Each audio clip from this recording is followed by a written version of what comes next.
Hey there, listeners. It's Feb 16th. The offline network is streaming live. We're sitting here with Aman Goel, who's the founder of a company called Grey Labs AI. It's a voice AI company with a focus on the BFSI industry. And let's welcome Aman to the show. Thank you, Dhruv. Thank you, 𝐬𝐧𝐝. Pleasure to be here. Welcome to the show. Why don't you explain to our listeners what Grey Labs does? Sure. So we are trying to build voice AI agents.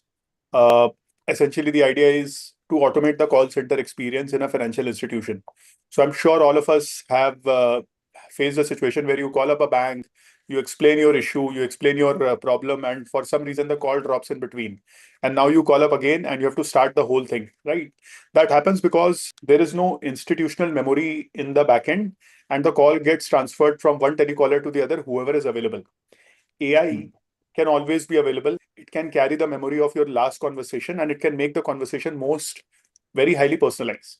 So that's what we are building, trying to automate the entire call center experience, be it telesales calls, be it customer support calls, be it collections call, welcome call, all types of calls of financial institutions using AI, which will talk to you in your language, explain in simple terms. It will remember your past conversation and make the whole experience much more personalized.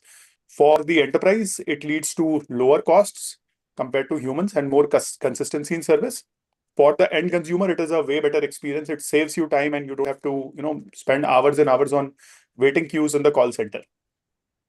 Aman, let's take a Is step back. Yeah, Maybe let's sorry. take a I step. just want to clarify or get clarity on, is BFSI the industry where most number of voice calls happen?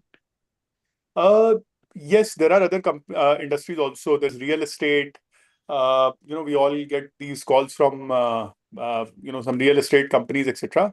The BFSI as a whole, I feel that finance is quite close to my heart. It's a large industry. It has heavy spending on the technology, and banks are. If you look at the indices in India, Sensex, Nifty, etc. Financial institutions are at the top, which indicates the volume, scale, impact. So there are companies who are building horizontal platforms, but we chose financial institution for simple reason that the impact is very high. Plus, we are in Mumbai, clients are closer to us, the proximity reasons. Got it. That was in fact going to be my question to you, Aman, which is, there's a lot happening in voice, but why does this industry deserve its own voice company? But what makes it, what are some of the specific requirements your customers, your clients have that maybe other industries don't really have to think about? Sure. I think the biggest requirement is, that many other industries are not regulated. E-commerce, real estate, etc. They don't have a regulator sitting on their heads. Of course, there is a regulator, but the regulation is much lighter compared to how rigorous it is in financial services. So let's take an example of a bank. So first of all, regulation enforces data localization within India. So these call recordings of the AI model with the customer, like AI talking to the customer, this cannot go outside Indian boundaries as per regulation if the data includes financial sensitive information. This will not apply in case of e-commerce or a hotel booking or a real estate call, etc. Number one. So data security as a whole is a very big and important component in any software which is sold to financial services industry compared to other industries. Second, on a telesales call, right? We all with financial services, let's say telesales, you get calls for personal loan, credit card, etc. You cannot missell any product. That's highly regulated in the financial services industry compared to other industries. Of course, it's a large scale problem, and these things keep on happening even today. But this solves a big RBI problem. came out with something very recently, right? Yes. RBI came out with, I think, something last week or maybe, I don't Correct. know, weekend, where they said that mis-selling, they put out strict notice. Correct. So someone 90 years of age person was sold an insurance policy, a long-term insurance policy by a bank, which was completely, a big example of mis-selling, because at that age you don't need a term insurance policy, etc. You can argue you need it and all, but the policy sold to that person was completely in the wrong spirit. So that's why RBI came up with such a rule. So this usually does not hold again in e-commerce and real estate, etc., where money matters are not as deeply involved as in the financial services industry. Third thing on customer service side, the regulators are keeping a strict eye on what kind of personal data the call center agent is asking from you. CVV, OTP, etc. A banking call center agent cannot ask from you. The regulator keeps a strict eye on that. Fourth is that every call in a financial services call center is tagged as query, request, or a complaint.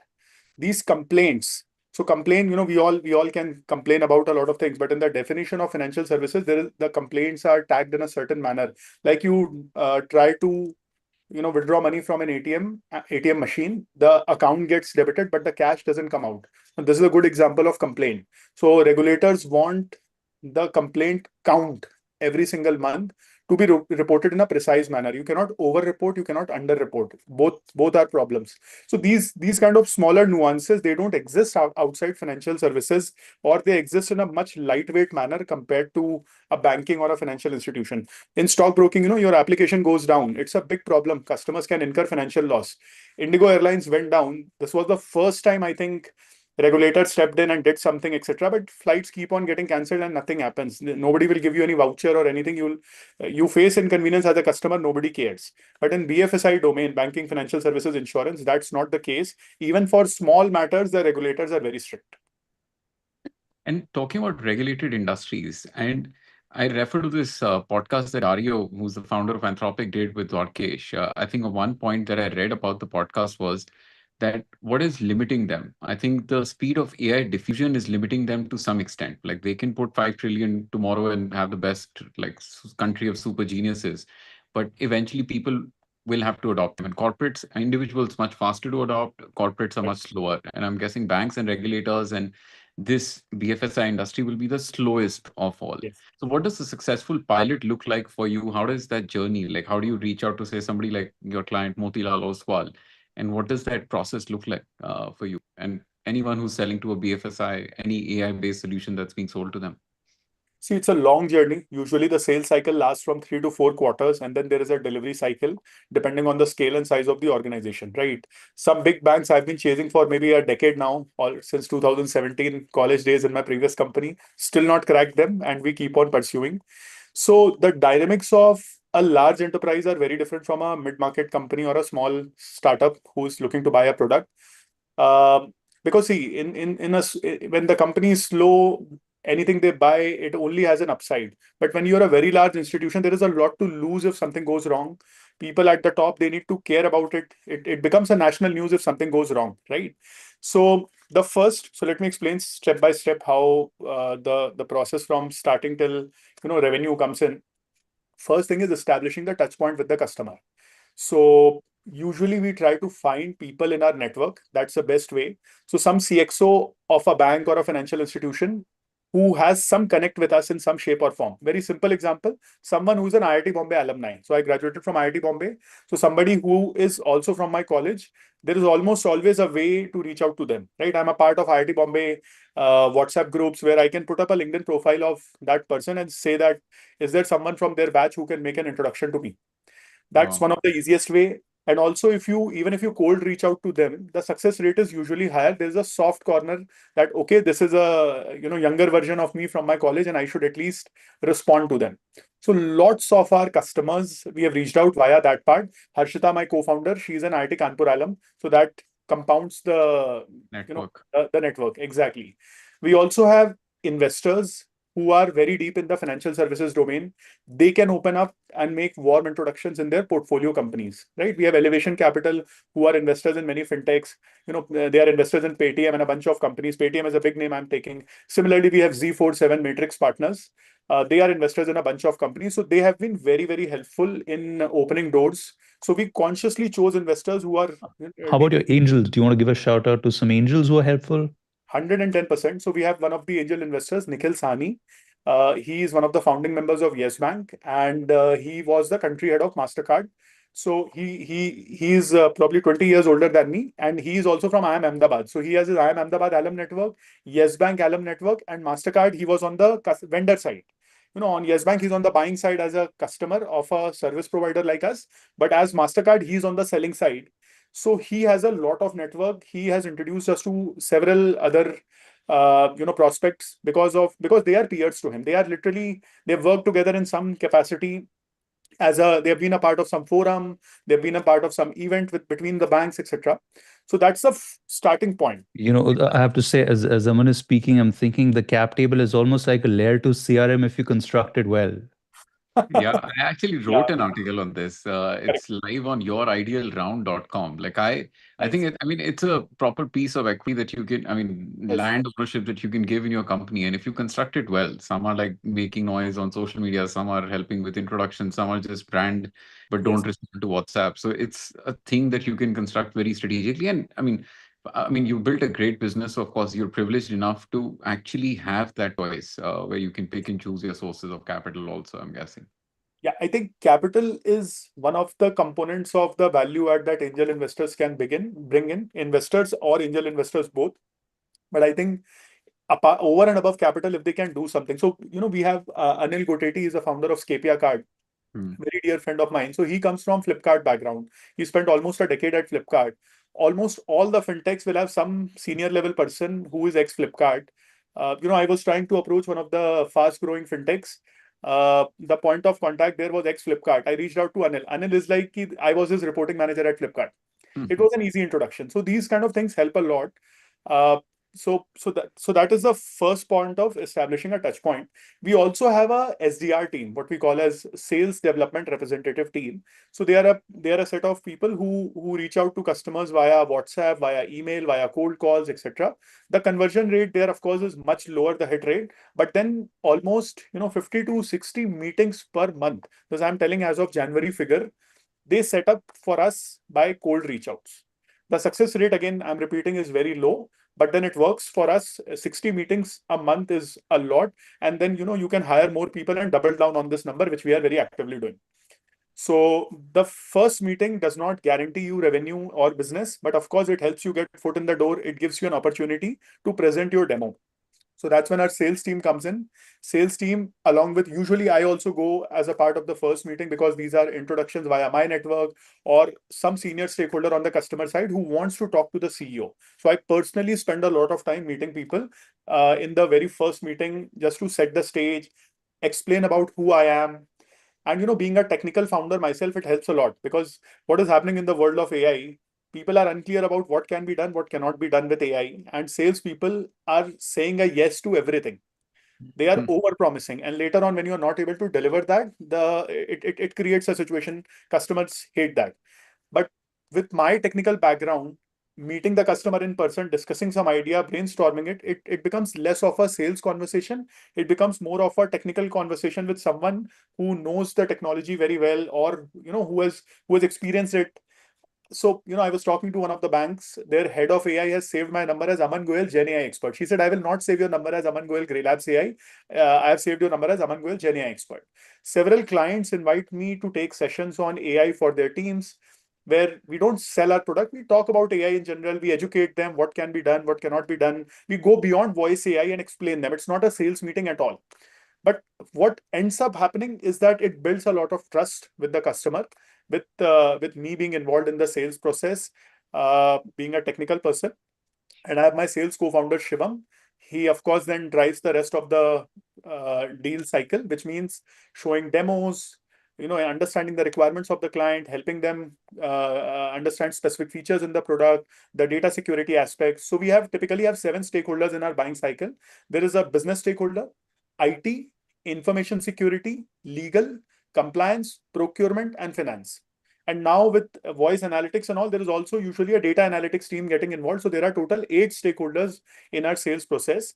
So our sales team then takes care of that. We have roughly, I think, between sales and SDR team, we have about 20 people as of now. We are, adding people every quarter, every month. So they will then meet the customer in person. They will explain them. They will show a demo of the product. They will give credentials access. They will try to do a proof of concept with the customer, etc., etc. Then, of course, the procurement process where clients may want to invite multiple service providers, they may want to understand your differentiation, etc. Those kind of things kick in. Wherever the conversation gets stuck, I try to step in, or I use my network. Wherever I mentioned the name of Nikhil, I mentioned the name of Anil, I mentioned Z47, Elevation. So wherever, of course, there is a complete roadblock, we try to take their help to understand. Sometimes customers are not comfortable explaining the whole situation, right? So these people, they help us understand what is going on. So depending on that, we prioritize our efforts, and that's how it goes. Awesome. And what's the state of the business right now? Give us paint us a landscape picture of how many clients you're working with, what kind of clients, what's the scale in terms of revenue and stuff. So we are upwards of, so we have two products actually. One is the voice AI calling, which I talked about. We also have one product, which is voice analytics. What it can do is, so today, if you have a human call center of, let's say, 500 people who is talking to customers across different use cases, this product can automatically audit those calls for quality and compliance purpose. So, when you call up a bank, it says ki, this call will be recorded for training and quality purpose.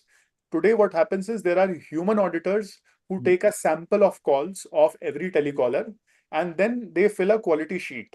Something like they listen to the call and then fill an Excel sheet which says, did the agent talk politely to the customer? Did the agent authenticate the customer before sharing any sensitive information? At the end of the call, did the agent, ask for feedback? Did the agent ask for CVV, OTP, or any sensitive information which was not supposed to be asked? So all these things, they are done manually. With our software, we can automate 100% of this procedure. And also, these calls are across different languages. Imagine you have some customers in some, very simple example, you have some customers in Maharashtra. So you need to have an auditor who understands Marathi language, because the call recording is in Marathi. So India is a diverse country. There are so many states, so many languages. You have to have auditors for each language. With AI, you can save that cost. You can scale up the audit to 100% of the calls. Besides auditing, we also give consumer insights. So why are the customers not purchasing? Why are they unhappy? Did they talk about any competitor on the call? Did they mention any pricing issues on the call? So that also gives you insights into how do you improve your product offering as a bank or as a financial institution. So between these two products, we have more than 50 BFSI clients. Some of the logos you can see on our website, but we have, banks wise, we have RBL Bank, we have IDFC Bank, we have Federal Bank, we have DCB Bank, we have Axis Bank, we have Motilal Oswal, we have Grow, we have Slice, we have Credit B, Bank Bazaar, PhonePe, Bharat Pay, bunch of such customers. So that's on the customer side. We are roughly 65 people in the team, largely in Mumbai, about 50 people, 4 or 5 people in, I think 5 people in Gurgaon, and about 10 people in Bangalore. And we are gradually setting up our engineering and product center in Bangalore. And we are about 2 years old. Between seed round and Series A round, we have raised about 100 crores in funding in about a year since starting. Amazing. Yeah. Aman, when people talk about voice, one thing we hear very often is, if there's money involved, I want to talk to a real person on the other side. And we get that, right? But so that's maybe the down case for speaking with an AI voice agent. But what's the other side? An AI agent, for instance, will never talk down to you. It will never patronize you. It can be more empathetic. So talk to us about that, and maybe how voice can actually take us to a vision where, regardless of where your customer is situated and what the scale of the banking relationship is, you can actually treat them really well. Sure. So let's split the conversation between the benefits to a bank and the benefits to an end consumer. Actually, many of them are aligned. The optics is just different, right? If I as a customer walk out frustrated after a call, the bank also loses, because as a customer, if you're unhappy, you will talk about it on social media or you will go to some other bank. So they are actually aligned. So first of all, the language is one very important part, where you can scale the call center across the country, across multiple languages, across those kind of barriers. That's point number one. Point number two, AI will never be fraudulent, or it will never try to missell you any product which has been programmed already in a certain manner, right? So every time, by the way, let me tell you, there is about 40% churn, employee churn, in most of the call centers today. I know companies where in 6 months, the entire team is replaced, 100% churn. So if you have 1,000 people call center, you need to hire 400 people every year just to keep up the number, and then hire more people because your company is growing 15-20% year on year, right? So the hiring of those people, the training costs, the training procedure, the training cost, 2 to 3 months worth of training, and then the real estate, laptop, all the software access around it, people problems, right? Two people getting into a conflict, somebody misbehaving with a customer, all those things come as a part of that. With AI, you can train it once, on a certain procedure. So let's say a simple AI which can talk to you and pitch a credit card product. Very simple. So you have 10 credit card products, you train your AI model on top of that, and then it will call. So now you can scale up and scale down as and when required. It's Diwali season, you can scale it up overnight. More people are buying credit, or you're an insurance company where January, February, March is usually the best quarter, year-end tax saving season, etc. You can scale up your call centers very easily in no time without having to worry about the real estate cost and a training cost and a bunch of things. Right. So for the enterprise, that is good. For the customer, it is good in terms of reducing the wait times. Otherwise, we all have to wait in the IVR, long queue, etc. So these are a few things. There is also, there is a area of call center which many of us may not be aware, which is the collections call center. In banking, what happens is when you don't pay your credit card or loan EMI on time, credit card bill or EMI, they will call you to collect money. Collections agent calling, right? It's a large use case. You would be surprised to know how many people are not in a position to pay their bills. I'm a heavy credit card user, but I use it for reward points and other benefits, and not because I need that credit. So probably many of the listeners here may not be aware of this, but there are large collections call centers whose only job is to call up the customer and somehow recover that money. Now, sometimes customer may have just forgotten because that pretty, I believe. Borderline harassment, if not more. Yeah. Right? Yes, exactly. So sometimes there is an intent issue on the customer side where customer doesn't want to pay. They have an intent of default, and sometimes it's a situational problem where you are traveling and you don't have OTP because you are on international travel. You don't receive the OTP, or you just forgot to pay. So the former part where customer has an intentional will of default, they want to default. There, these calls oftentimes go aggressive. The collections agents, they are paid incentive on recovering the money. So sometimes they will abuse, sometimes they will misbehave, sometimes they will try to threaten the customer. Now you want to recover the money as much as possible because this is why you lent the money. But the regulator says that you can't misbehave with the customer in any manner. Now, how do you threaten the customer? And where is the boundary that you draw where telecaller doesn't breach that boundary?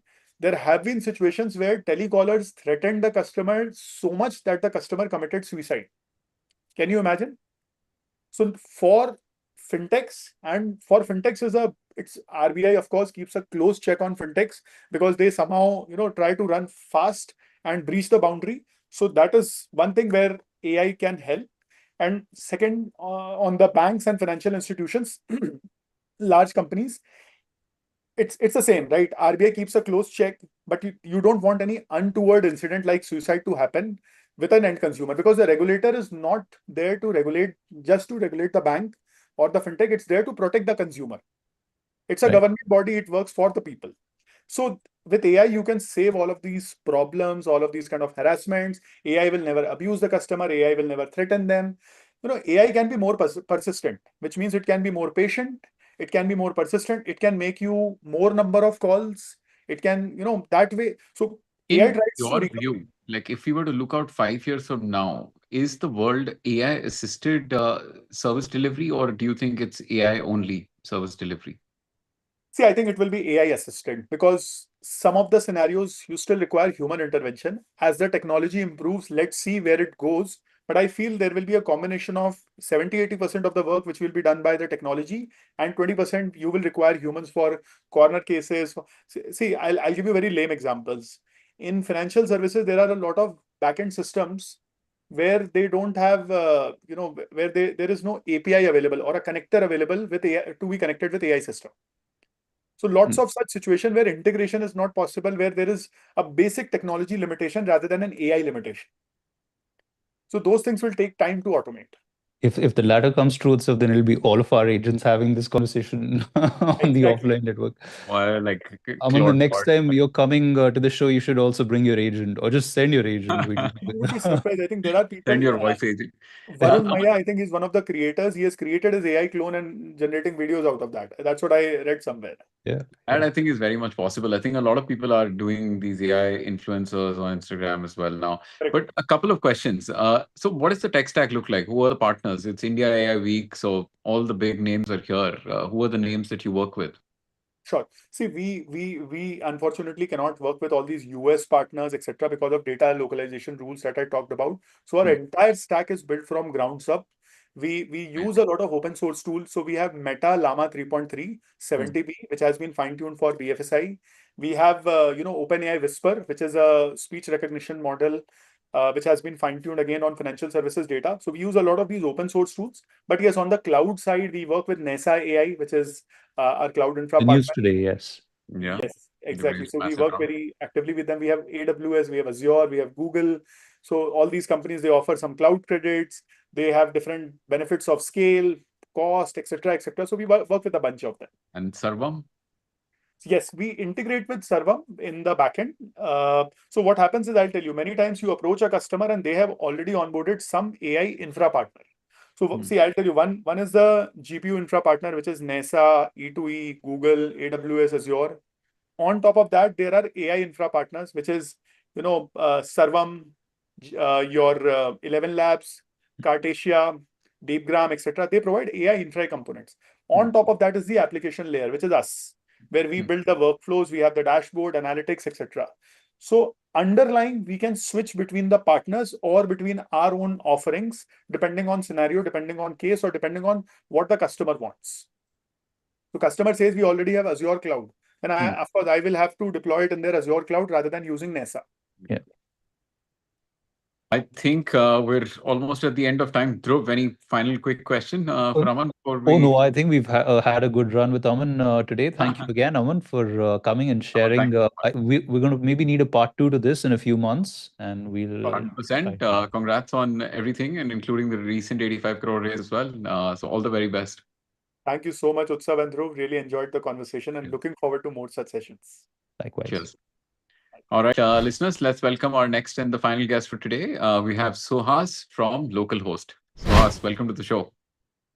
Hi, folks. Nice being here. Hi, Dhruv. Hi, Suhas? Utsav. Man, you're super young. I believe you had something to do with university or a class or an exam today. That's why you couldn't join earlier, right? Yeah, exactly. I had What I had was a it? class. I haven't dropped out. I still attend university. So that's why I was finishing up classes and then came to the last segment of the show.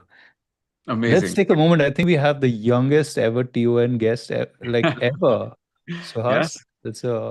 That's amazing. But tell us a little bit about your Localhost setup. Like, you do hacker houses, you do a bunch of things. So I'm surprised you haven't dropped out yourself right now. Yeah. Not that I'm encouraging that, but please. Fair enough. So yeah, we started Localhost in 2023. We started off a Discord server for students and engineers, student engineers, developers to come meet people. We also started hosting hackathons along with them. And slowly we realized, when we started hosting these hackathons, a lot of folks came here for the money and not for anything to do with building products or like taking part in the process of building it.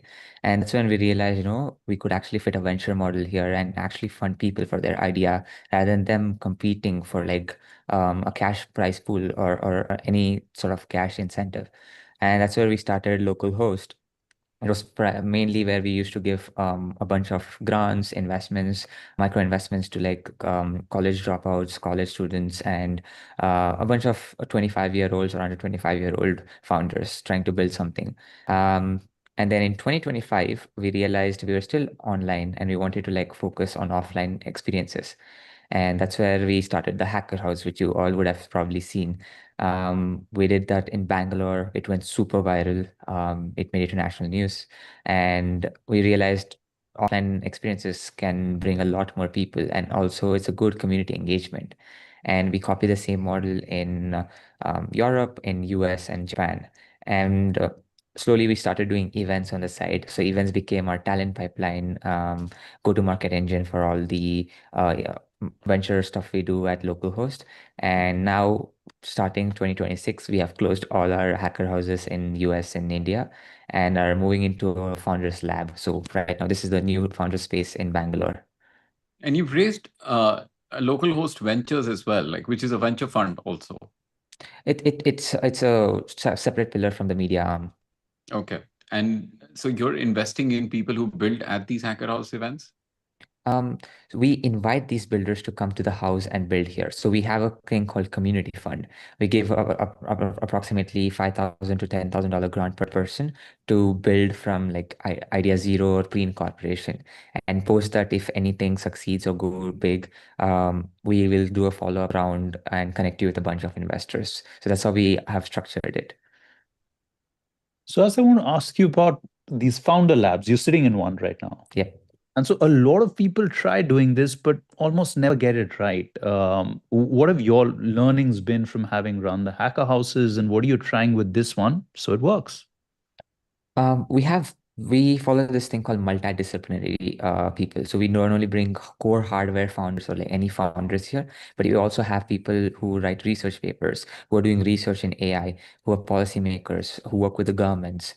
Of course, SaaS builders, fintech founders, general founders, and core hardware and deep tech founders. So they're all in like the same floor, and this brings a very multidisciplinary learning with all of them. And given our incentive of cross-border. Is there like an application and an evaluation process? We do an application and we also do referrals. So we go via referrals and applications, and majorly we get like the founders to come back from our events, the demo days we all host. So a bunch of pool where we kind of invite these founders to come be part of the cohort or the program we do. Nice. Can you give us a sense of the coolest things people are working on right now? Yeah. Yeah. So right now we haven't started any, but our previous batches had people working on hardware, such as AR glasses. A founder from Mumbai was building AR vision glasses. There's this 18-year-old kid working on active noise cancellation system.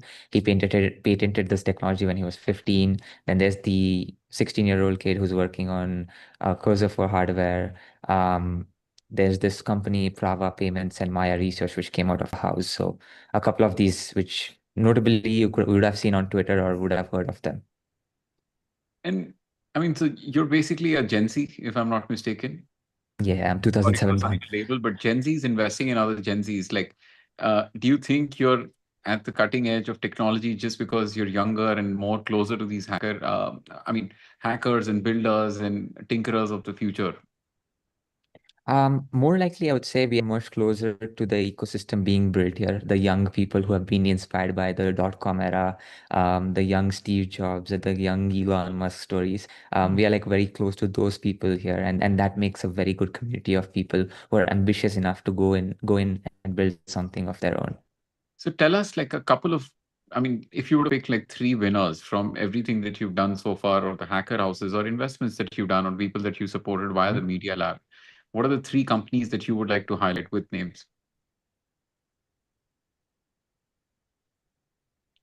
One, Maya Research. There's a cool story of him. He finished his master's in New York University, and he was planning to build this company, Maya Research. It's a voice model for Indian voice agents. Similar to Servam, but they are like a different benchmark, and they're working on um, multilingual voices. But yeah, he emailed me when he got to know about me through Twitter, and he emailed me that he's finishing his master's in New York University and is coming to India and he wants to build. And so he was part of the hacker house there in Bangalore like last summer, and he built this entirely pre-incorporation, everything done from the house, launched the product. In a month or two, I think he got like over 6,000 downloads on Hugging Face. And I think Southpark.com's also invested in him after that. And today it's like the world's top 20 model on the benchmarks. And Southpark Commons one is more also company similar. is They run like Prava. a -1 to 0 community as well. We'll talk about them once you complete the other two. Yeah. So one more is Prava. Prava is building agentic systems, AI agentic payment layer. So basically, like ChatGPT can actually go and buy stuff for you rather than just giving you product demos. They're working with like large merchants like Visa and MasterCard, and are also like going very big in the US market. And they recently got funded by Nikhil Kamath through the new WT fund cohort. And the last one I would say is Markov. Markov is the RL environment agent. It was part of the Vercel's accelerator recently. Now they're like pivoting a bit, but they had a very solid run on human data around robotics and human scaling mechanisms. Amazing. Thank you for sharing that. I'll have one ask. Can you connect me and the team with these founders just so that we can have them on the show as well? And we'd love to spotlight anything that you want to, invite to the show just so that we can share more and learn from them about these new technologies that they're building. I think just fascinating to hear young builders on the show. Yeah, for sure, 100%. I will connect you guys. Yeah. Dhruv, over to you.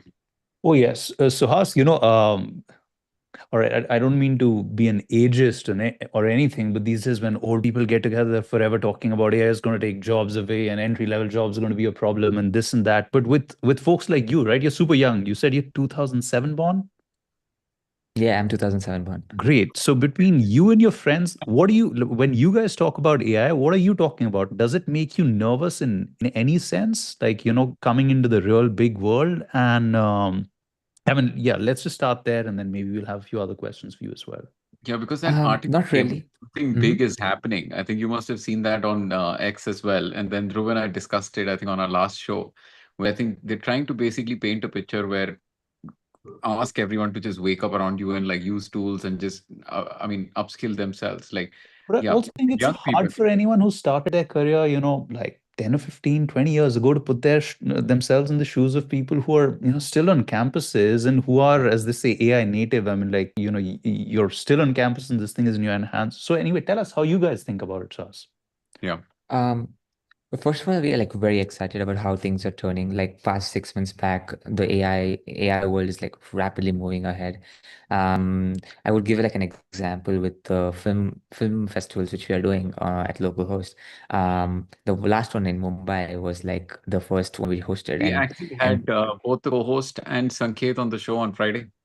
yeah, I just saw that, and I was like giving you a good quick context. So in May, in Mumbai, when we hosted this in October, the films were like pretty decently fine. But now when we see the same thing on the updated platforms and new models coming out, it's whole lot enhanced. And the world is moving really, really fast. In like next 6 months, we don't know what will happen. And we are like really excited about what's happening. I'm not like talking in perspective of jobs or like what's happening in the job market, but given the innovation and opportunity to do so many things, the cost of building anything now, a company, a tool or anything is like really low, and it's also beginner friendly. And I would see a lot of people trying to innovate a lot of new technology out of the AI, which is like really growing fast. So I see it's a very interesting trend to follow. And also like build this is like really a good time to build something in AI space. The AI is effectively like collapsed those learning curves that you earlier on had to like straddle for multiple years. But do you think sometimes that gives people an illusion of understanding as well, that they think that they know more than they actually do at the moment? Do you think that happens? Sometimes if a person does not understand the basics, I would say, let's say a person who's just starting out to code, he might not know the basic fundamentals of what a node files are, all of these. But a person who already have learned all of these basic fundamentals, I don't see an issue where they can actually enhance all of these and build really great things out of AI. And they're like an assistive tool, just like second human brain. You have the idea and they execute it, and you kind of like see where things go wrong. Claudebot, you could have seen already how what a wave it did over Twitter and the internet, and so that's like a real prime example of what people can do. And what is your tech stack personally? Like, what are Gen Zs using these days? Are there tools that me and Dhruv can also start using You're apart from forever trying to ask what are the cool kids up to, Suhas? Yeah, what are the cool kids up to these days? I think Claude Code is what everyone's using for vibe coding. There's also What happened to Codex. Cursor and all the others which were there before that? I've Cursor. personally, I've personally never used Cursor. I'm admitting it on first time on live, but I've never used Cursor. I've only used Claude Code, just because it's like really good in narrative and reasoning, understanding of the code syntaxes. So I see a lot of people using Claude Code, and there's also like ton of these new AI co-pilots running on the internet. Like there's Tracer, Cursor. There's like a few YC companies now building the same thing. But honestly, I would say Claude Code has done really great job in understanding code and building stuff. And there's also Codex from OpenAI and all the other tools like Claudebot, and all of these are what people are using these days to build and ship like vibe coded platforms and tools. And you've done hacker houses across the world now. What have you noticed differently? I mean, builders in different countries doing different things. Like, what are you excited? Like certain characteristics shine in Japan, certain in India. What are the key highlights and trends?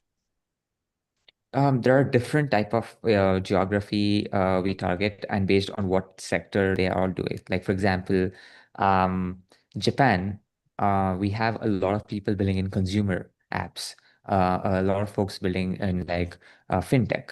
And in France, we have people building in robotics and hardware. And in the US, it's a bunch of AI, SaaS, and here and there a little bit of deep tech. And in India, it's also similar to the US. It's very multidisciplinary, and a lot of folks do mix and match of like hardware and so AI here. But in France, I would say the biggest difference what we see in India is the talent density. Like people have the appetite to like leave their jobs and work on their startups. So a lot of people who are living in our hacker houses are like ex OpenAI, ex Google, ex SpaceX engineers who like wanted to like start entrepreneurship or do something in those. But in India, we don't have those. These are like really Are they like very locals? Are sort of. they what are called digital nomads? No, there are some locals and some people who moved from the States to France, which is really interesting in terms like where people talk about EU's regulation in terms of startups. But there are like few people actually going to Paris, and Paris is also considered as AI capital for EU. So a lot of things are happening there. If you've probably heard of Station F, there's a lot of incubation of startups there, a bunch of like cool companies coming out from And Station the F. So president committed $30 million to the cause as The well, a 30 million euros. grand sum of 30 Grand billion sum, euros. euros. yeah. But what are the cool AI companies from France? Why are they calling it the AI capital of Europe? Um, Mistral's like from there are there. like yeah, Mistral from there. Yeah. yeah, Mistral's from there. I assume even like is the Lovable is also from Europe somewhere. I'm not Lovable, sure I if it's think, like France. Lovable, I think, is Sweden. Yeah. But I would say like there's a lot of like deep tech happening there. Like say hard robotics or like anything in between physical intelligence and AI. The physical hardware equipments being built there. Very new market which we have tapped into, and we're like still learning a lot of things there. And we plan to set up a hardware space in this coming summer in Paris for the same cause of all these new builders coming and building hardware there. Awesome, Suhas. I think this was phenomenal. We've learned so much and you've inspired us. Whenever you do your next outing in France and stuff, maybe we'll have you back on the show, dial in from your Paris outlet. Sounds good. Yeah, guys. Cheers. Thank you so much and all the very All the best. best. All right, listeners, now that we've done our roster of guests today, we've got a couple of news items. It's the India AI week, so we'll, of course, be heavy on AI. OpenAI has acquired OpenClaw creator Peter Steinberger's, I mean, it's an acqui-hire, basically. Did you read into this, Dhruv? Yeah. I mean, we covered it in the show as well, right? When we had Srijan and Arun come talk about it. Well, that was like 15 days ago. No one saw this is how it's going to end. Man, like it's insane. Like, I mean, this guy apparently failed 42 projects before this 43rd one, which is now, of course, become Claudebot and Moldbot. I mean, it went through a bunch of changes. And Yeah. what Mark Zuckerberg was also quoting him. I mean, apparently the TechCrunch article says that Zuckerberg was reaching out Did via into his DMs or whatever they say. sliding into his DMs. Yeah. And Claude or Anthropic was sending him legal notices. So he was in touch with all the major labs. Only OpenAI and Sam Altman managed to get this deal done. But this might actually be an Like example. Suhas and his friends would say, like, Anthropic got no chill. They're Anthropic just saying, but Dude, I think the crazy thing is that this might be the only solo. I mean, everyone was making comments The about one person, $1 billion company. 1 billion. So this might act. I mean, we don't know the numbers yet because they've not disclosed it. And OpenClaw, the software, is going to be inside a foundation underneath the OpenAI, but it's probably, I think, close to that number. Like in This terms is of the total first cost. M&A between two foundations, right? Where a foundation has acquired Foundation. another interest in another foundation. Yeah. But I mean, now at least, I mean, there were technical challenges. Cisco reported that there's some data issues and stuff in this thing. So now I think with the resources that they have at OpenAI, I think all of that Yeah. might get sorted out. And Manus, which was a AI software company acquired by Meta as well, they've released a very nice implementation. I actually was playing around with on the weekend, where it's one-click install for OpenClaw. Many others are doing it as well, but this one's super easy and simple. And even Kavan Bharti Mittal, I think, was experimenting, and he ran up a bill of a crazy amount. Like people typically report, like, I mean, going up to $5,000-10,000 for token costs if they don't control the bots properly when you let them run wild. So I Yeah. think cost will also be a concern that you have to meter in basically when you're using some of this. People say that in AI right now, we're in the whatever $2 Uber era. Like, I mean, back when they just launched, like everyone's heavily subsidized. Another 5-6 years from now, when this becomes very much an integral part of our workflows and they ramp up pricing, we'll have to pay a lot more than we do right now. We'll have to. And I think, I mean, you sent me that link to that Dario podcast. I didn't listen to it because everyone on Twitter makes summaries of it. So he said that he'll have to accurately predict demand, because I think overspending on compute and you're dead, or underspending and then you've lost out to competition. So I think that will be a very interesting dynamic for how this CapEx build happens for the world of AI. Did you listen to the podcast? No, the one with Dwarkesh, is it? Dwarkesh, yeah. Yeah, I'm yet to. All right. Or we'll just put it through Notebook LM and just get some sort of an Make output. summary. Another headline coming, India has 100 million weekly active ChatGPT users. Sam Altman did an op-ed in one of the newspapers today. And they've opened an office in New Delhi and they've launched ChatGPT Go. I'm hoping that they do some more announcements across this week when I think OpenAI is speaking on Thursday. Sam Altman. ChatGPT, I think intuitively, what do you think? Is ChatGPT like the dominant AI app in the country right now? Is this the one most people know and use? They have the mind share, and I think they raced away by giving that ChatGPT Go plan for a year away, right? I think that basically gave them a lot of adoption, and I mean, it became a verb. Like, I mean, you don't Uber, I mean, you don't ride hail it, right? You always Uber it. So ChatGPT is literally the first word that comes to mind whenever you're having a conversation with people who are not in our own bubble. Yeah. So I think it's become that de facto tool to And even this OpenClaw acquisition is, I mean, of course, they have different businesses. They're a research lab at the end of the day. They have different businesses, but the OpenClaw acquisition is just them doubling down on their sort of like consumer AI offerings. Yeah. Personalized agents for everyone. So yeah, India AI Impact Summit. It's this Day week. one today. Yes. Big names, like it's insane. I mean, we've covered this before, but literally Anthropic, Sundar Pichai, Mukesh Ambani, Nandan Nilekani, Macron, UAE Crown Prince. I mean, Jensen pulled out over the weekend. People were not happy about that from NVIDIA. Yeah, he managed. I mean, he isn't coming, but who knows? Maybe sometime through the week we'll take the offline network on the road and chat with our listeners. All right.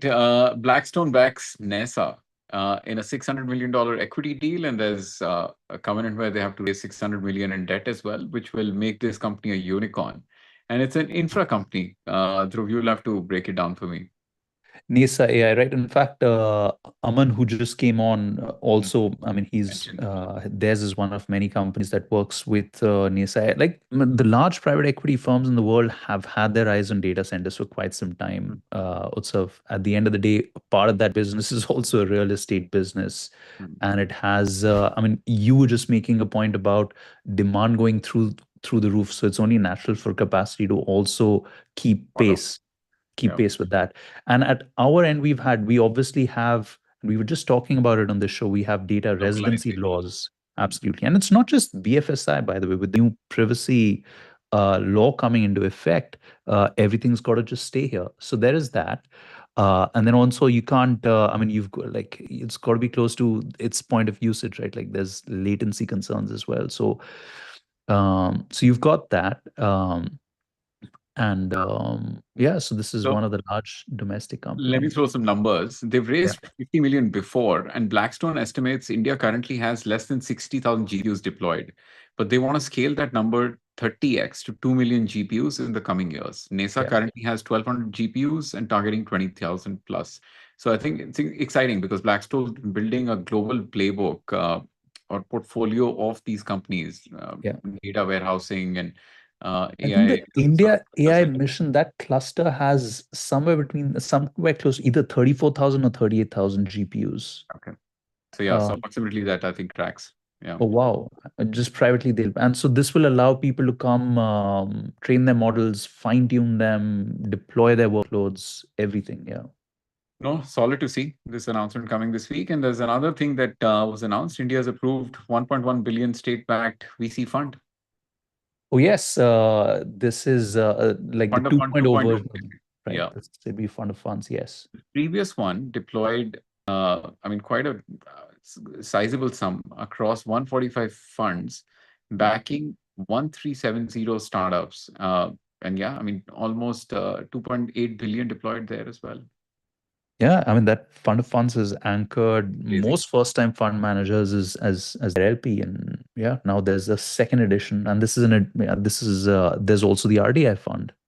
Yeah, I think the India Reverting startup story is technologies, just yes. going crazy. We've had 49,000 startups registered just last year. So I think the story is just getting started, and it'll be exciting to see all these infrastructure announcements in AI that are going to come out this week. I think Peak 15 is also backed a company called C2I Semiconductors. And Bihar, I think yesterday, State of Bihar also announced that they're giving extreme benefits to companies setting up in the semiconductors value chain as well. I think that paper came out yesterday. There are incentives. In fact, data centers reminds me, we'd cover that story as well, where I mean they have a tax break until I think 2047 or so. So Maybe again, that's like the reason why Blackstone is doing this also. who knows? Yeah. All right. That's it from us. We'll see you on Wednesday at 4 o'clock. Thank you so much. Thank you for joining us.